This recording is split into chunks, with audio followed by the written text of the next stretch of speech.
Hello दोस्तों, welcome back to our channel.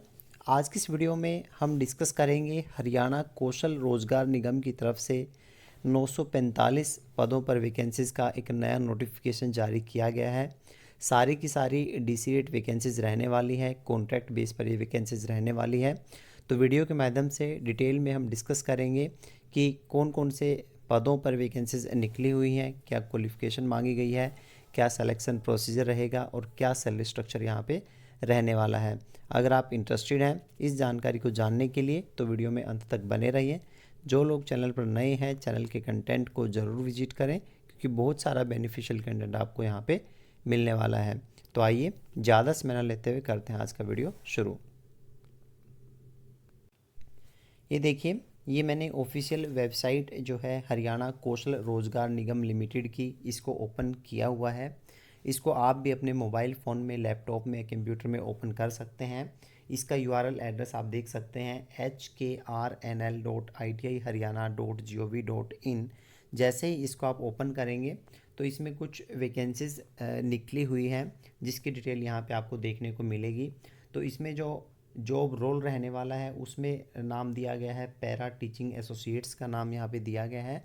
और para teaching associates के अंदर फिर PGT बायोलॉजी, उसके बाद PGT commerce, PGT economics, PGT Hindi, PGT history, PGT mathematics, PGT political science, PGT Sanskrit, PGT English. तो इस तरह से पोस्ट ग्रेजुएट जो टीचर्स की जो वैकेंसीज़ हैं, टोटल 945 वैकेंसीज़ यहाँ पे निकली हुई हैं। ये इस तरह से अलग अलग सब्जेक्ट को मिलाकर टोटल वैकेंसीज़ 945 है यहाँ पे। तो वो टोटली DC रेट वैकेंसीज़ ये रहने वाली हैं। कम से कम 1 साल का कॉन्ट्रैक्ट पीरियड यहाँ पे मिलने वाला है कैंडिडेट्स को जो इसमें ज्वाइन करने वाले हैं। तो एक एक करके हम डिस्कस करेंगे कि क्या यहाँ पे क्वालिफ़िकेशन मांगी गई है, क्या सिलेक्शन प्रोसीजर रहेगा और क्या सैलरी स्ट्रक्चर या एज लिमिट यहाँ पे मांगी गई है। तो आइए देख लेते हैं। PGT बायोलॉजी की अगर हम बात करें तो यहाँ पे जो क्वालिफ़िकेशन इन्होंने मेंशन की है तो इसमें आप देखेंगे कि MSc zoology, botany, bioscience, biochemistry, genetics, microbiology, plant pathology, biotechnology या लाइफ साइंस या फिर मोलिकुलर बायो में से किसी भी एक ब्रांच में आपने अगर डिग्री की हुई है विद एटलीस्ट 50% मार्क्स तो यहाँ पे आप अप्लाई कर सकते हैं। उसके बाद यहाँ पे B.Ed भी मांगा गया है किसी भी रिकॉग्नाइज्ड यूनिवर्सिटी से। और अप टू मैट्रिक स्टैंडर्ड आपके पास हिंदी और संस्कृत का आपको ज्ञान होना चाहिए, या हिंदी या Sanskrit one of the subject आपका मैट्रिक तक होना चाहिए, तो आप अप्लाई कर सकते हैं। साथ में यहाँ पे मेंशन किया गया है कि HTET अगर आपने किया हुआ है या स्कूल टीचर्स एलिजिबिलिटी टेस्ट जिसको हम स्टेट के नाम से भी जानते हैं, उनमें से अगर आपने कोई किया हुआ है तो वहाँ पे आपको प्रेफरेंस मिलने वाली है। उसके बाद consistent good academic record, amendment dated, ये कुछ और चीज़ें यहाँ पे मेंशन की गई हैं, इसको भी आप थोरोली चेक कर सकते हैं। अगर हम बात करें सैलरी स्ट्रक्चर की तो सैलरी स्ट्रक्चर इन्होंने मेंशन किया है कि एज़ पर निगम रूल्स, निगम मीन्स हरियाणा कौशल रोजगार निगम की के जो रूल और रेगुलेशंस है वो भी मैं आपको बताने वाला हूँ वीडियो के एंड में कि कितनी सैलरी यहाँ पे आपको मिल सकती है। तो इसके लिए जो ऑनलाइन एप्लीकेशन है वो शुरू हो चुके हैं, 7 अक्टूबर 2022 से शुरू हो चुके हैं और 6 नवंबर 2022 इसकी लास्ट डेट रहने वाली है। इसमें एक चीज़ ध्यान देने योग्य ये है कि जिन जिन कैंडिडेट्स ने हरियाणा कौशल रोजगार निगम पर ऑलरेडी रजिस्ट्रेशन किया हुआ है तो वो डायरेक्टली अप्लाई कर सकते हैं। अदरवाइज जिन कैंडिडेट्स ने अभी तक हरियाणा कौशल रोजगार निगम लिमिटेड में रजिस्टर नहीं किया हुआ है तो उनको फ्रेश एप्लीकेशन यहाँ पे फिल करना होगा, उसके बाद वो इन पोस्ट के लिए अप्लाई कर सकते हैं। तो जैसे हमने PGT बायोलॉजी की क्वालिफ़िकेशन देखी है, ऐसे ही अगर हम PGT कॉमर्स की देखें तो यहाँ पे M.Com with accounting, cost accounting या फाइनेंशियल अकाउंटिंग में अगर आपने M.Com की हुई है 50% मार्क्स के साथ तो आप अप्लाई कर सकते हैं। जैसा कि मैंने PGT बायोलॉजी की बात करी तो उसमें बीड मांगा गया है, उसका HTET और स्टेट का सर्टिफिकेट भी रिक्वायर्ड है। तो ऐसा ही सारी की सारी वैकेंसीज में यहाँ पे रहने वाला है। और हिंदी और Sanskrit as one of the subject up to matric standard आपका होना चाहिए। सभी की जो डेट है 7 अक्टूबर 2022 से लेकर 6 नवंबर 2022 तक आप इन पोस्ट के लिए अप्लाई कर सकते हैं। अगर हम पोस्ट की क्वांटिटी की बात करें कि कितनी नंबर ऑफ़ क्वांटिटीज़ हैं सब्जेक्ट वाइज तो वो मैं आपको दिखा देता हूँ। ये देखिए यहाँ पे पीजीटी बायोलॉजी की 119 वैकेंसीज़ हैं, पीजीटी कॉमर्स की 107 वैकेंसीज़ हैं, पीजीटी इकोनॉमिक्स की 99 वैकेंसीज़ हैं, पीजीटी हिंदी की 83 वैकेंसीज़ हैं, पीजीटी हिस्ट्री की 150 वैकेंसीज़ हैं, पीजीटी मैथमेटिक्स की 161 वैकेंसीज़ हैं, पीजीटी पॉलिटिकल साइंस की 140 वैकेंसीज़ हैं और पीजीटी संस्कृत की सबसे ज़्यादा वैकेंसीज़ यहाँ पे निकली हुई हैं, जो कि है 226 वैकेंसीज़। तो टोटल मिलाकर 945 वैकेंसीज़ यहाँ पे टोटल ये निकली हुई हैं।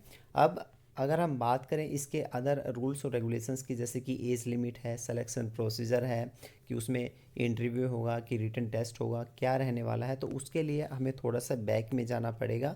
बैक में इसलिए क्योंकि हरियाणा गवर्नमेंट की तरफ से 30 जून 2022 को एक कॉन्ट्रेक्चुअल पर्सनस पॉलिसी यहाँ पे आई थी, जिसको हमें थोड़ा सा रीड करना पड़ेगा, क्योंकि उसी के अंदर जो भी रूल्स और रेगुलेशंस हैं इन पोस्ट को के सिलेक्शन प्रोसीजर के रिगार्डिंग वो वहाँ पे मेंशन किए गए हैं, वो भी मैं आपको दिखा देता हूँ।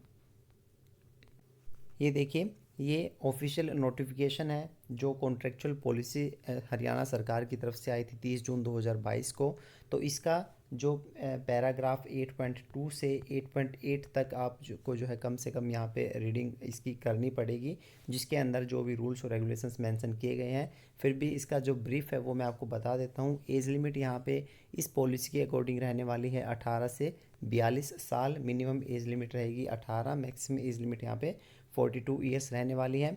और जो कैंडिडेट्स पहले हरियाणा गवर्नमेंट की किसी भी, जैसे कि आउटसोर्सिंग पॉलिसी पार्ट 1 या पार्ट 2 के अगेंस्ट कहीं पे काम कर रहे हैं, तो वो इस पॉलिसी का हिस्सा नहीं रहने वाले। या फिर जैसे हार्ट्रोन के जो सेंटर्स होते हैं वहाँ पे अगर रिक्रूटमेंट होती है कैंडिडेट्स की, तो वो भी इस पॉलिसी के हिस्से में नहीं आने वाले। तो इस तरह से कुछ इंपॉर्टेंट पॉइंट्स यहाँ पे दिए गए हैं इस पॉलिसी के अंदर। इसका पीडीएफ डिस्क्रिप्शन बॉक्स में मैं लिंक प्रोवाइड करवा दूंगा, वहाँ से जाके आप इसको चेकआउट कर सकते हैं और इसको अच्छे से पढ़ सकते हैं।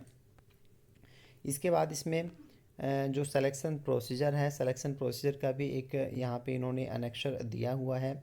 उस अनेक्शर के अकॉर्डिंग 150 मार्क्स का यहाँ पे as a total selection criteria रहने वाला है, जिसमें 40 जो पॉइंट्स रहेंगे वो होंगे on the basis of annual family income of the candidates.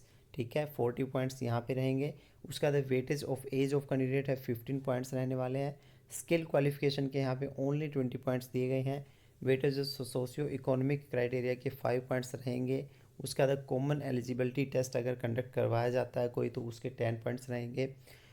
Ease of development means जिस डिस्ट्रिक्ट में जॉब्स अवेलेबल हैं, अगर आप उसी डिस्ट्रिक्ट के हैं तो आपको यहाँ पे मैक्सिमम मार्क्स मिलेंगे। अगर आप फार फ्रॉम दैट डिस्ट्रिक्ट हैं तो अकॉर्डिंग टू डिस्टेंस वहाँ पे मार्क्स यहाँ पे मिलने वाले हैं, जिसको हम ईज ऑफ डेवलपमेंट कहते हैं। तो 10 पॉइंट्स यहाँ पे रखे गए हैं।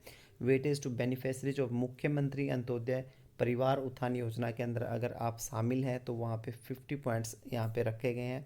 तो इस तरह से 150 पॉइंट्स का क्राइटेरिया है। इस 150 पॉइंट्स के क्राइटेरिया में से जितने जितने नंबर्स आपको अलॉट किए जाएंगे, तो बेस्ड ऑन दैट वहाँ पे मेरिट लिस्ट प्रिपेयर की जाएगी और उस मेरिट लिस्ट के अकॉर्डिंग यहाँ पे सिलेक्शन रहने वाला है। उसके बाद यहाँ पे डॉक्यूमेंट वेरिफिकेशन होंगे। मींस अगर हम सीधे तरीके से कहें तो कोई भी रिटन एग्ज़ाम नहीं होगा, कोई भी इंटरव्यू नहीं होगा। सारा का सारा सिलेक्शन क्राइटेरिया जो दिया गया है उसके अकॉर्डिंग आपका यहाँ पे सिलेक्शन होने वाला है। और इसके बाद अगर हम बात करें सैलरी की, तो सैलरी को भी इन्होंने 3 कैटेगरीज में डिवाइड किया गया है। 3 कैटेगरीज में अकॉर्डिंग टू सिटी या जो डिस्ट्रिक्ट है हरियाणा के, तो उनको क्लास 1, क्लास 2, क्लास 3 इस तरह से डिवाइड किया गया है। क्लास 1, क्लास 2 और क्लास 3 में जो है सैलरी का थोड़ा थोड़ा डिफरेंस इन्होंने रखा हुआ है, जो कि जैसे कि गुड़गांव है या फरीदाबाद है, तो वहाँ पे जो सैलरी स्ट्रक्चर ज़्यादा रहने वाला है as compare to local cities. Approximate salary यहाँ पे 20 से 25 हज़ार रुपये के बीच आपको यहाँ पे मिलने वाली है। तो बेसिक डिटेल्स मैंने आपको बता दी हैं। फिर भी आपका कोई क्वेश्चन है, कोई क्वेरी है, तो कमेंट सेक्शन में कमेंट करके पूछ सकते हैं। I will try to answer definitely. तो आज के इस वीडियो में इतना ही। एक ऐसे ही नई वीडियो नए कंटेंट के साथ फिर मिलेंगे। तब तक के लिए बाय बाय। जय हिंद, जय भारत।